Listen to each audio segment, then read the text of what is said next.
Good morning, afternoon, or evening from whenever or wherever you are watching this video from.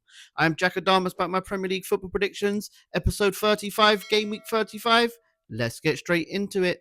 Gonna be a good day, a good vibe, ordering a little Postmates in my... We start game week 35 with the 8 p.m. kickoff tonight, which sees Leeds at home to Burnley. Leeds lost last time out in a 1-0 defeat to Chelsea in the FA Cup semi-final. That was their first defeat in 8 matches, although if they do get a victory here, it doesn't matter as their primary objective at the beginning of the season would be to secure Premier League status for another season, and they will all but do that if they get a victory in this one. Burnley's relegation from the Premier League was confirmed last weekend as they now find themselves 16 points from safety with only 12 points to play for, and yesterday we heard the news that Scott Parker and Burnley have both parted ways by mutual consent, and now it looks like Steven Gerrard will be the favourite to be in the dugout come next season. And with Leeds knowing that if they do get the victory here, it will all but secure their Premier League status for another season. I can't see anything other than that happening here, as I can see Leeds getting back to winning ways in a 2-0 victory. Moving on to Saturday, we have 3 games to be kicked off at 3 p.m, and we start with the London derby between Brentford and West Ham. 2 teams here fighting at different ends of the table. We start with Brentford, who are fighting for European qualification. However, results haven't been good for them in their recent weeks, as they are winless in their last 6 Premier League matches, including 5 draws, and last time out they drew to Manchester United last weekend. But they do find themselves only 2 points from the European spaces, and it will be the first time they've ever played European football if they could achieve that. West Ham, after game week 34, they find themselves 2 points above the drop zone as they scored a stoppage time winner in a 2-1 victory at home to Everton. They've now picked up 22 points in their last 13 league matches. They have suffered 3 defeats though, and they all came on the road. And on top of that, West Ham have lost 7 of their last 9 Premier League matches against Brentford, with 1 win and 1 draw in the other 2 games. But I can't see anything other than these 2 teams fighting it out and battling for a draw here, as I can see this one ending in a 1-1 draw. Next up, we have Newcastle at home to Brighton. Newcastle's season is all but done and dusted, and the best they could hope for now is a mid-table finish, as they have suffered 5 defeats in their last 5 games in all competitions, and the pressure is piling on Eddie Howe as well, as they have lost 16 games this season in the league, 7 of which came on home soil. Brighton currently sits 6th in the Premier League table after winning 6 of their last 8 league matches, which is the same amount as they did win in their first 23 matches in the season. They do look more and more likely that they will be playing European football again next season, and they are unbeaten in their last 4 games on the road as well, with 3 wins and 1 draw. Brighton have only suffered 2 defeats across their 17 Premier League head-to-heads against Newcastle, but I don't think they'll win this time round. I think this one will end in a high-scoring 2-2 draw. And the last 3 o'clock kickoff sees Wolves at home to Sunderland.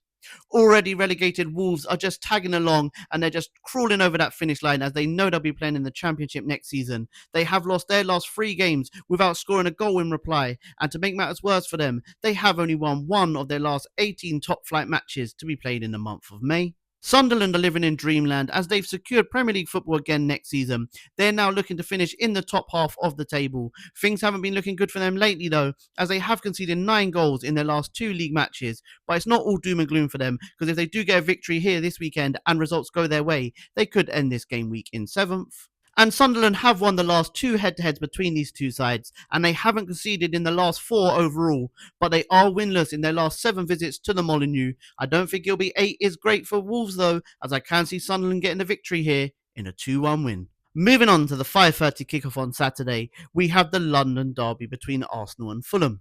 Arsenal are grinding out results at the right time of the season as they drew 1-1 away to Atletico Madrid in the Champions League on Wednesday. That followed them winning 1-0 against Newcastle last weekend with their 17th goal from a corner this season, which is the record for the most in the single campaign. Fulham themselves picked up a big win last weekend as they beat Aston Villa 1-0, but they have failed to score in 4 of their last 6 Premier League matches, 3 of which came on the road, but they will be looking to get the victory here as they have their own European aspirations, and a win here will definitely throw a spanner in the title race.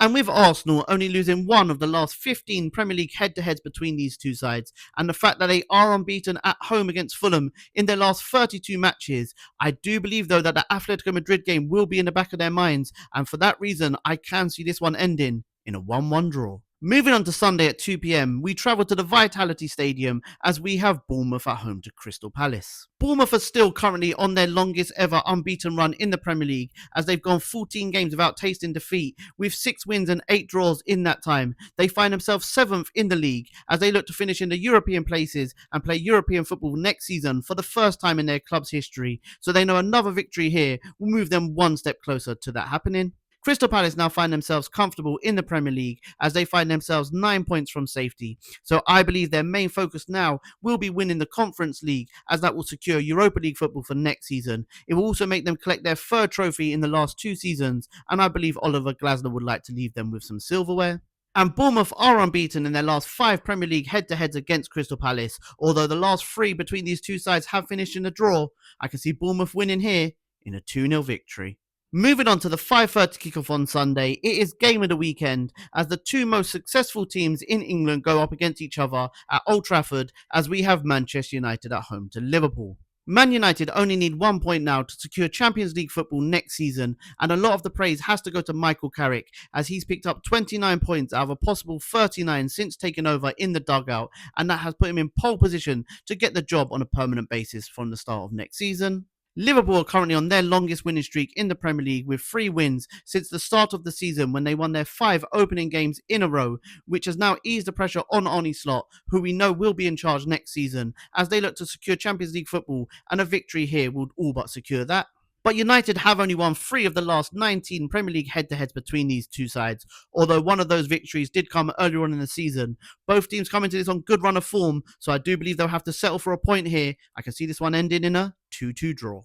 Moving on to Sunday at 7 p.m, we travel to Villa Park as we have Aston Villa at home to Tottenham. Villa have had a dip in form recently as they've suffered back-to-back 1-0 defeats in the Premier League last weekend, and yes, they lost to Nottingham Forest in the Europa League in a 1-0 defeat.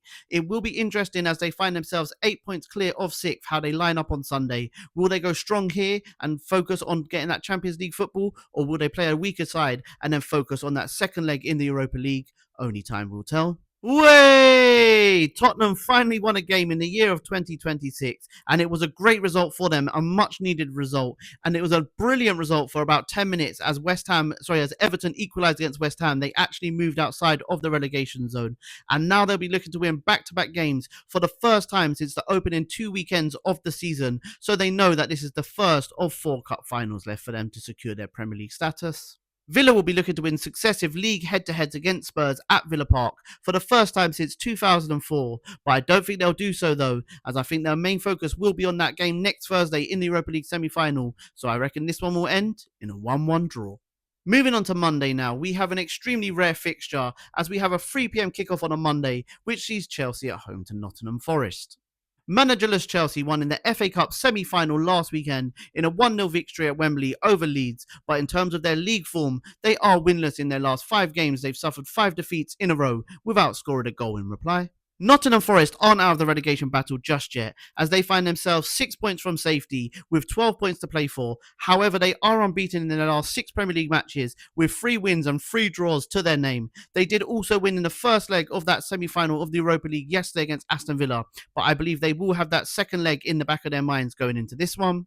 And Chelsea have only lost 1 of the last 14 head-to-heads between these two sides, something that will continue to 15 here, as I can see Chelsea getting the 3 points in this one in a 2-1 victory. And to round out Game Week 35, it's the Monday 8 p.m. kickoff at the Hill Dickinson Stadium as Everton take on Man City. Although Everton have only won 1 of their last 5 Premier League matches, they do still find themselves in the European picture as they find themselves only 3 points from 6th place Brighton going into this one. However, they have only won 2 of their last 9 home league matches. City had a bit of a scare last weekend as they went 1-0 down to Southampton in the FA Cup semi-final, but they came from behind to win that game 2-1, which now means that the domestic treble for them is still on, and they are on an 11-game unbeaten run in the Premier League. The last time they suffered a defeat in the Premier League was back in late November. And on top of that, Man City are unbeaten in their last 17 meetings against Everton, and they have won their last 8 visits to Everton. I think that'll be 9 come full time, as I can see them getting the 3 points here